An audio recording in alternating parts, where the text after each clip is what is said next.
Bom dia, turma. Hoje nós vamos falar sobre o nosso capítulo 5, né? Falando sobre a história do Egito, né? Vamos conhecer um pouquinho sobre a história do Egito, né? Aonde que a história egípcia na antiguidade ela foi marcada por fases bastante diferentes, tá? Em períodos pré-dinástico e dinástico, como veremos mais adiante, em que a religiosidade e a política foram pontos centrais. O contexto social do Egito esteve ligado diretamente à religião, que adotava o culto a deus híbridos.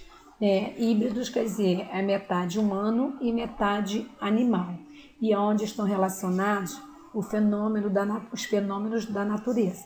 O faraó era tido como a reencarnação do deus Horus desde a unificação do Egito, alcançada por Menes. O Estado egípcio era centralizado e teocrático, tá? Com a invasão dos Hicsos, que eram povos asiáticos. Os egípcios aprenderam técnicas de guerra e o uso de carros de batalha, além de organizar um exército, dando início ao seu processo expansionista, por meio da qual dominaram a Núbia, a Síria, Palestina e Fenícia. Quando se diz assim um povo teocrático, né, se refere aí à teocracia, que ela é uma forma de governo no Egito, né, antigo, em que os faraós promoveram aí uma aliança entre religião e política, tá? Uma vez que eles eram adorados como deuses e respeitados como rei. A sociedade se organizava em camadas hierárquicas, né, em mobilidade social, né, ou seja, as pessoas nasciam e morriam na mesma classe. Geralmente, o grau de importância da função exercida na sociedade egípcia dependia do retorno positivo ao faraó. Classes sociais como sacerdotes e escribas gozavam de grande prestígio. Agora, os escribas arrecadavam os impostos pagos em bens de consumo e os sacerdotes reafirmavam juntos ao povo, né, egípcio a ideia de que o faraó era um deus. Aqui é uma imagem, né, mostrando a civilização egípcia, né, onde deixou as suas futuras gerações, né, que foram as obras magníficas, tá, como está sendo aqui apresentado, que são monumentos mais bem conservados do Egito Antigo. A economia do Egito se baseava na produção agrícola, né, onde utilizando os excedentes para o comércio, né, de troca interno entre os nomos, né? Os nomos eram antigas tribos egípcias e depois com outros povos. A cultura também era bastante influenciada pela religiosidade. Exemplo disso foi a construção das pirâmides de Gizé e os templos de Karnak, né, e Luxor, atribuídas aos faraós. Do processo de sedentarização, a localização geográfica, podemos dizer que os egípcios, né, eles seguindo, né, um modelo de seus antepassados, onde fixaram-se às margens do rio Nilo, né, que possui 6.671 quilômetros de extensão, né, onde que o Egito ele situa-se no nordeste da África, com uma boa parte de seu território está inserido no deserto da Líbia, Saara. Então, o país faz fronteiras ao norte com o mar Mediterrâneo, a leste com o deserto oriental africano e ao sul com a primeira catarata do Nilo e a oeste com a Líbia. E os primeiros habitantes desse território já dominavam a agricultura e o fogo. Encontraram as condições necessárias para se fixarem devido à grande fertilidade às margens do rio Nilo, né, onde que suas cheias e vazantes deixavam uma camada de humus, né, e que é excelente para a produção agrícola, né? O humo, como se fosse hoje, é um adubo, né, para fertilizar a terra, onde que hoje o povo das fazendas, das roças, eles usam muito. E além disso, a água do rio era apropriada para beber e tomar banho, o que melhorou, né, consideravelmente a higiene e saúde dos egípcios. Aqui eu estou mostrando aqui o mapa, né, que revela toda a importância do rio Nilo, né, que corta o Egito de norte a sul, ok? As cheias do rio Nilo causavam alguns problemas, né, como destruição de casas e plantações, afogamento de animais de criação e até mesmo a morte de habitantes da localidade. Então, com o passar do tempo, algumas técnicas, né, fruto do aperfeiçoamento da matemática, da geometria e da engenharia, foram desenvolvidas para melhorar o controle das cheias, onde que as técnicas foram usadas na construção de diques, barragem e canais de irrigação, né, bem como assim também na drenagem dos pântanos, aumentando aí a área de plantio, né, para bens de consumo. E com essas melhorias nas condições de vida por volta de 3.200 AC, antes de Cristo, o Egito ele foi unificado, surgindo a civilização que deixou forte legado para os pastoreiros. A história e a organização política do Egito, ela foi muito marcada pela instabilidade, né, das guerras, né, da alternância de poder, e aonde que essa civilização ela foi considerada um marco histórico, especialmente por causa de quê? De sua organização estrutural. Convencionou-se dividir a história egípcia em dois períodos, o pré-dinástico e o dinástico, né? Este, por sua vez, foi dividido em Antigo, Médio e Novo Império. Nós podemos falarmos agora aqui sobre o período pré-dinástico, né, que foram agrupamentos, né, os agrupamentos humanos que eles formaram as primeiras aldeias, né, na região onde as margens do rio Nilo foram denominadas de nomos, né, eram independentes, eles estabeleciam relações principalmente comerciais com os outros nomos. Agora, os representantes líderes dessa unidade eram os monarcas, que exerciam função de chefe religioso e militar, além de serem responsáveis, né, pela organização administrativa. A agricultura e o controle das cheias e vazantes do rio Nilo foram fatores decisivos, né, para o aparecimento das primeiras cidades, onde que eles apresentavam um grau maior de complexidade. Então, que à medida que a produção agrícola crescia, o comércio também se desenvolvia e onde que propiciava condições para outros setores da sociedade evoluírem, né? Aumentou cada vez mais, né? E com a cultura, principalmente, foi na arquitetura. A unificação do Estado egípcio teve início no momento em que a porção norte, né, do delta do Nilo e do sul, elas unificaram, se juntaram os nomes.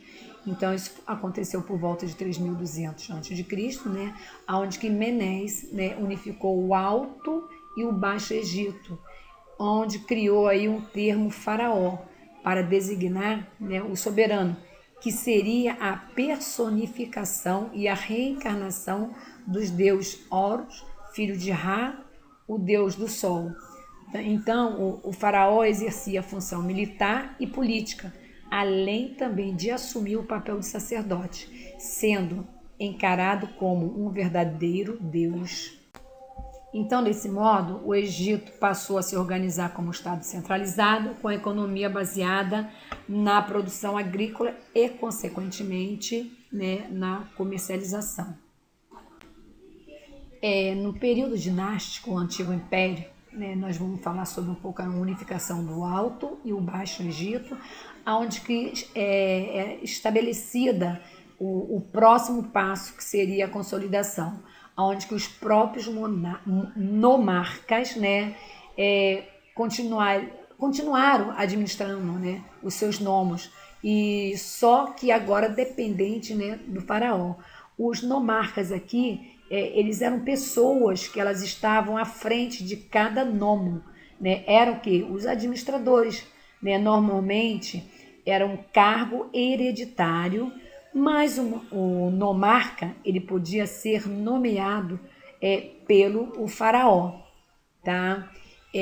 Aonde que algumas medidas impopulares do faraó, principalmente em relação aos tributos cobrados sobre a produção agrícola dos nomos, desencadearam constantemente enfrentando aí eram enfrentados, né, entre os povos egípcios, pelo exército do faraó. Então, apesar dos problemas internos dos nomarcas, essa fase do Egito antigo ela foi considerada pacífica, tá? Onde que era uma das poucas civilizações constituídas como Estado na antiguidade. Com a necessidade de produzir mais bem de consumo agrícolas, foram criadas várias técnicas para irrigar a produção, trazendo aí do Nilo, né, do rio Nilo, a água necessária para as lavouras cada vez mais distantes. Camponeses foram contratados para trabalhar nas terras do faraó. Para isso, né, eles tinham que usar os funcionários públicos para arrecadar impostos e coordenar os projetos de irrigação, a fim de manter o Estado sob controle.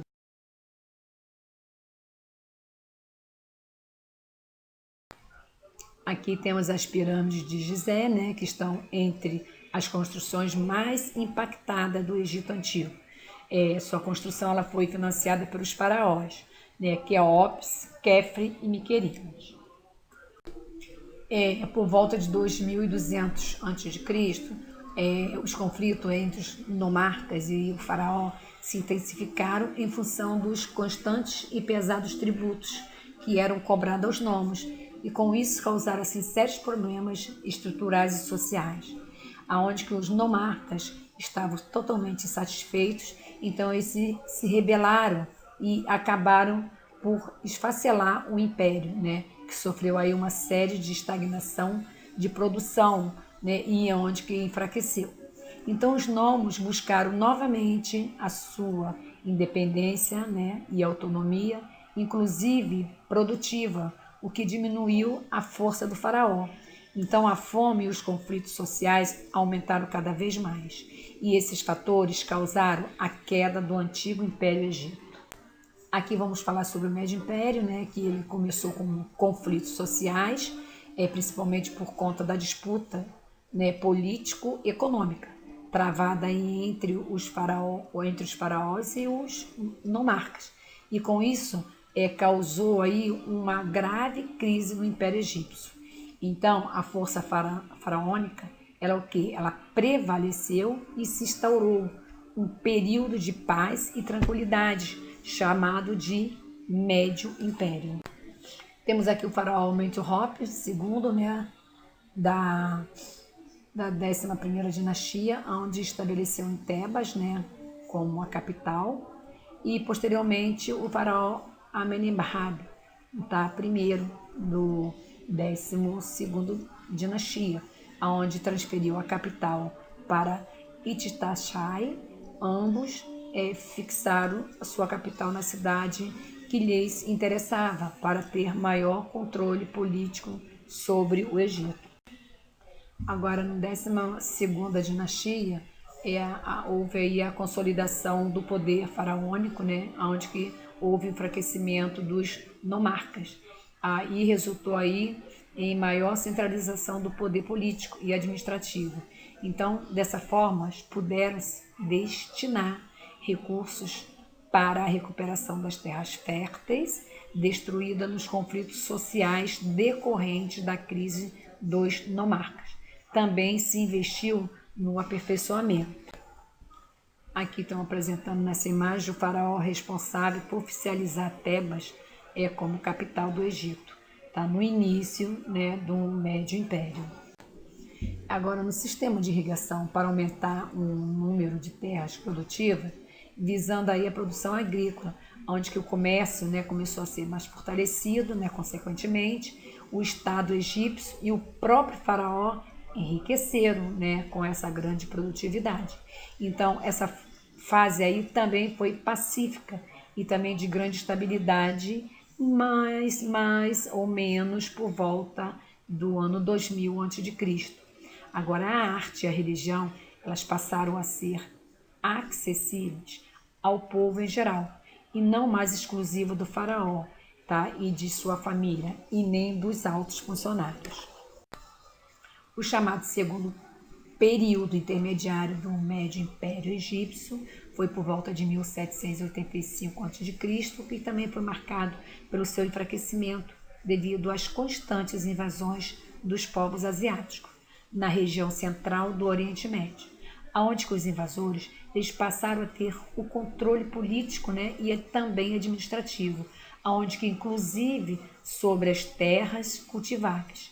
E assim os Hyksos invadiram o Egito e estabeleceram todo o seu domínio.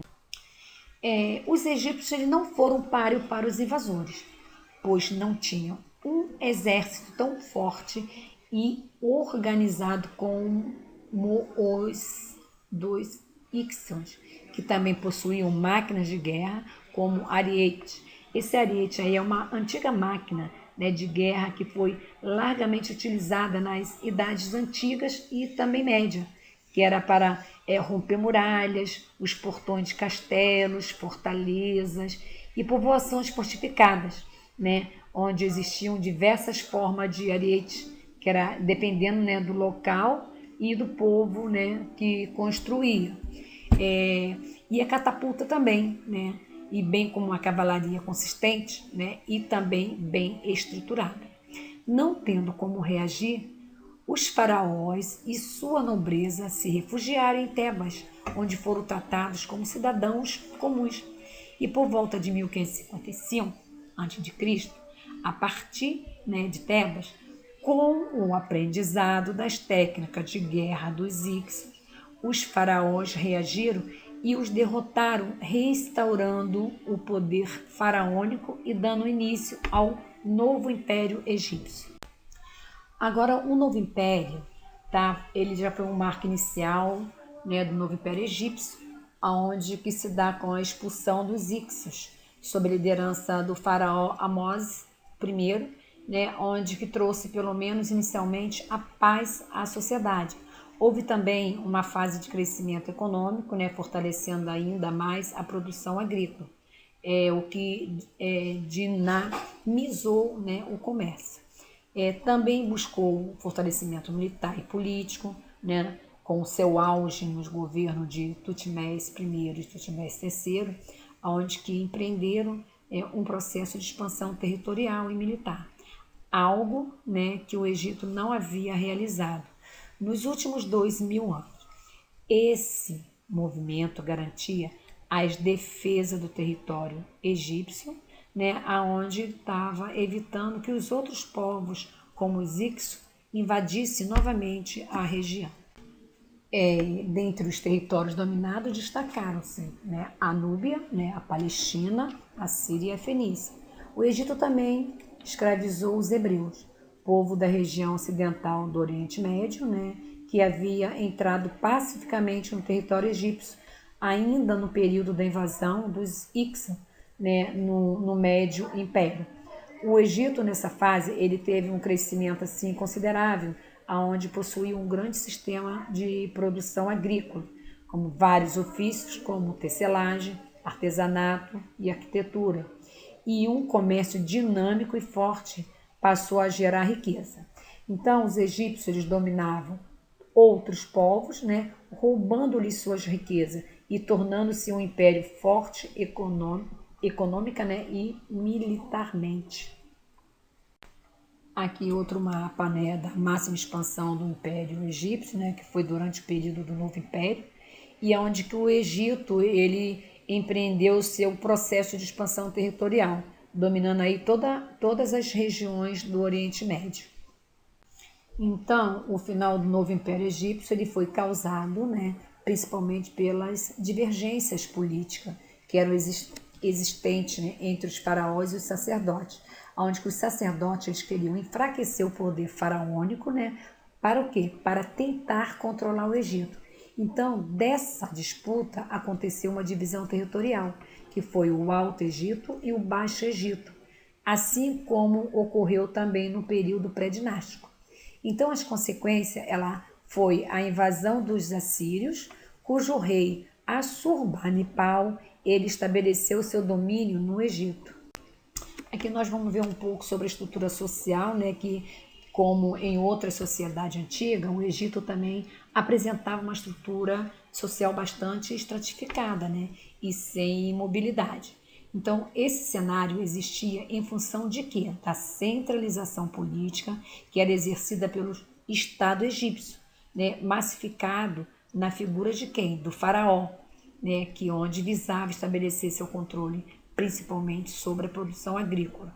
Partindo disso aí, convencionou-se dividir o que? A sociedade egípcia em 8 classes sociais: escravo, camponeses, soldados, sacerdotes, escribas, funcionários públicos e artesãos, comerciantes e faraós. Aqui é uma imagem, né? Você pode observar a pirâmide social estratificada do Egito Antigo. Então, vocês podem observar aonde que fica o maior poder. Lá no alto, faraó. Logo em seguida vem o sacerdote, né? Abaixo do sacerdote, o soldado. Aí em seguida vem os escribas, artesãos, camponeses e no final, né, os escravos. Vamos falar um pouco sobre os escravos, que a sua sociedade da antiguidade oriental ela não possui escravocratas.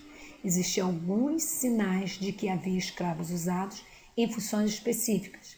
Né? No caso dos egípcios, né, era usado em sua maioria em trabalhos forçados, como na construção de pirâmides, mas também eram utilizados em atividades domésticas, públicas e religiosas.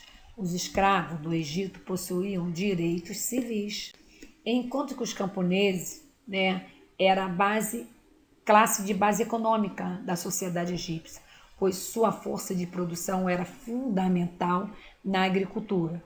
E os camponeses trabalhavam nas terras do Estado e tinham direito apenas de uma pequena parcela da produção, que era para sua subsistência. Eram livres, não sendo presos às terras nem aos proprietários. Viviam em casas de madeiras e de barro. Cabia a eles também trabalhar em obras públicas e em canais de irrigação quando necessário. Agora, os soldados, esse grupo demorou a ter importância na sociedade. Na fase antiga do Império Egípcio, existiam poucos soldados que apenas tinham a função de proteger o faraó, como um guarda pessoal. Então, isso mudou com a invasão dos Hyksos, que proporcionou aos egípcios o conhecimento sobre as técnicas bélicas, né? Bélico se diz com armas, máquinas de guerra e cavalaria. O investimento no militarismo também foi decisivo para a expansão territorial, onde que levou o Egito a ser uma grande força militar na antiguidade oriental. Agora, em troca, os militares eram recompensados com ouro, terras e cargos políticos de destaques. Tá, aqui é uma apresentação, né? É uma imagem apresentando aqui, né, o exército, tá, nesse período.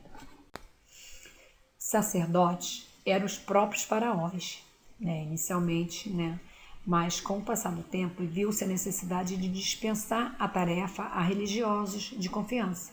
Então cabia aos sacerdotes consolidar junto ao povo a ideia de que o faraó era a personificação e a reencarnação divina, né, administrar os templos religiosos e as oferendas aos deuses e organizar também as escolas que formavam os escribas. Então, com essas funções, faziam com que os sacerdotes fossem bastante valorizados, inclusive, né, pelos faraós. Agora, os funcionários públicos e artesãos, né, cabiam a eles a arrecadação dos impostos, né, que anteriormente eram contados e cobrados pelos escribas. Então, dessa atribuição era fundamental para assegurar o controle sobre a economia e também a produção agrícola, que daí os funcionários, né, gozarem de grande prestígio junto aos faraós. Já os artesãos ganharam destaque na sociedade a partir do Médio Império. Foi quando o Egito viveu uma fase de grande estabilidade e paz. e que onde proporcionou, né, condições para um bom desenvolvimento de atividades culturais, né, onde que os artesãos fabricavam vasos de cerâmica, cestos, barcos fluviais, entre outros produtos. E também ainda mostrando uma imagem, né, dos escribas. Escribas, né, eram classe social também muito importante na sociedade egípcia, né, principalmente para quem? Para os faraós, onde que os escribas eram formados pelos sacerdotes, sabiam ler, escrever e também desempenhavam um papel contábil, tá, e administrativo, como que? Como cobrar imposto, determinar o número de trabalhadores, organizar as leis e também fiscalizar a produção econômica do império. Em outras palavras, eles eram os olhos e ouvidos do faraó. Os comerciantes, a importância deles estava diretamente ligada aos excedentes gerados nas colheitas, né, controlada pelo faraó. Foi aí que justamente esse excedente que fez surgir essa classe social. De início, os comerciantes trocavam os produtos egípcios por outros de diversas regiões. Eram responsáveis pela entrada de vários produtos, como a madeira, que era para a construção de embarcações, metais como cobre e estanho, além da resina utilizada na mumificação. Os faraós, né, no Egito, como já foi dito, o faraó era uma classe mais importante. Ele era considerado a personificação e reencarnação do deus Horus, o criador do mundo, onde controlava politicamente os setores da sociedade, como a produção agrícola, o exército e as relações comerciais. Agora, na religião egípcia, tá? No Egito tinha uma grande importância, não só para os faraós, mas para todos os habitantes. O culto aos deuses era uma forma de garantir a soberania do faraó, considerado uma divindade. Além disso, sua imagem divina era consolidada pelos sacerdotes, que tinham a obrigação de cobrar, né, inclusive as oferendas pagas pelos egípcios aos deuses. Ao longo da história dessa civilização, a religião assumiu algumas formas estruturais de acordo com a questão política e culturais. A seguir, vejamos algumas características da religião egípcia. Politeísmo, né, é a crença em vários deuses que era associada aos fenômenos da natureza sobre os quais o homem não tinha explicação. Para os egípcios, o sol, a chuva, os raios e os trovões, por exemplo, eram manifestações da vontade dos deuses. Então, as divindades tanto enviavam fartura como punições, assim como as boas colheitas eram obras divinas. As cheias e queimadas também eram. Cada cidade possuía seu deus principal, que era cultuado de forma central. Então vamos falar sobre o antroposomorfismo, né, que consistia na crença, né, que os seres que tinham um corpo metade humano e outra metade animal. Então essas criaturas eram cultuadas e associadas ao faraó, mas cada uma com importância específica, como proteção às lavouras, julgamento das pessoas que seriam mumificadas e entre outras. Aqui nós temos aqui um exemplo nessa imagem, né? Podemos ver aqui, ó, com a cabeça de chacal, né? Anubis era conhecido como o deus egípcio dos mortos e moribundos. Guiava e conduzia a alma dos mortos no submundo. Culto a Atom, né, entre 1353 a.C. e 1336 a.C. Os egípcios entraram em contato, né, pela primeira vez com o culto monoteísta, né, como se diz monoteísta, nós estamos falando de um só Deus, né, era direcionado a um Deus Atom, né, disco solar. Então essa prática religiosa ela foi criada e instituída pelo faraó Amenófis IV com o objetivo de barrar o fortalecimento dos sacerdotes, que, devido ao contato direto com os deuses e a sociedade, gozavam de grande força política. Então, esse faraó passou a se chamar Akhenaton, né? Aquele que é útil a Atom, e fundou a cidade. Podemos observar aqui, né, Amenófis IV à esquerda, né, foi o faraó responsável pela sua instituição, né, do monoteísmo religioso no Egito, com o culto, né, a Atom. Os egípcios acreditavam na vida após a morte. Então, essa crença levou ao desenvolvimento de uma técnica de mumificação inicialmente usada apenas pelos faraós e pela sua corte.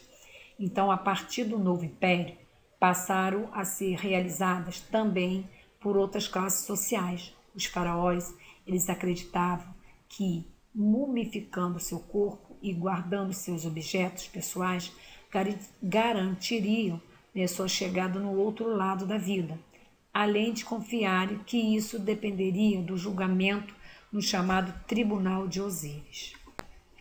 Segundo a crença, o coração da pessoa que morreu era posto na balança e deveria pesar menos do que uma pena para que ele pudesse entrar no mundo pós-morte.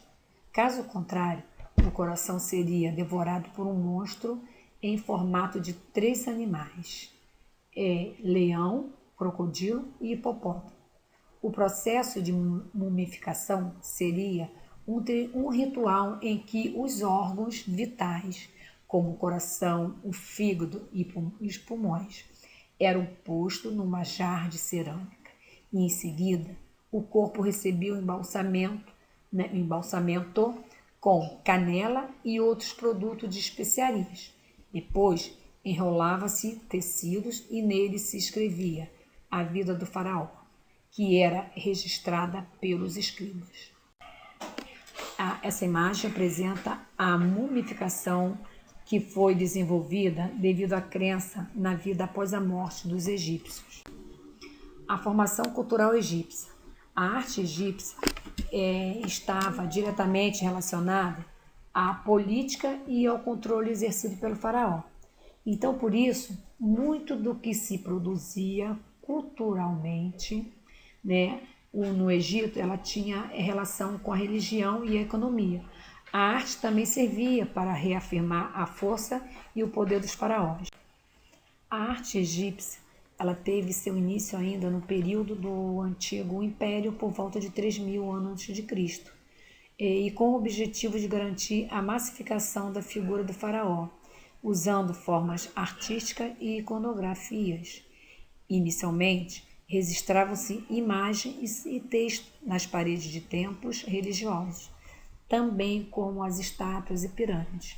Foram criadas estátuas e bustos de faraós em baixo relevo, representando aí sempre de frente.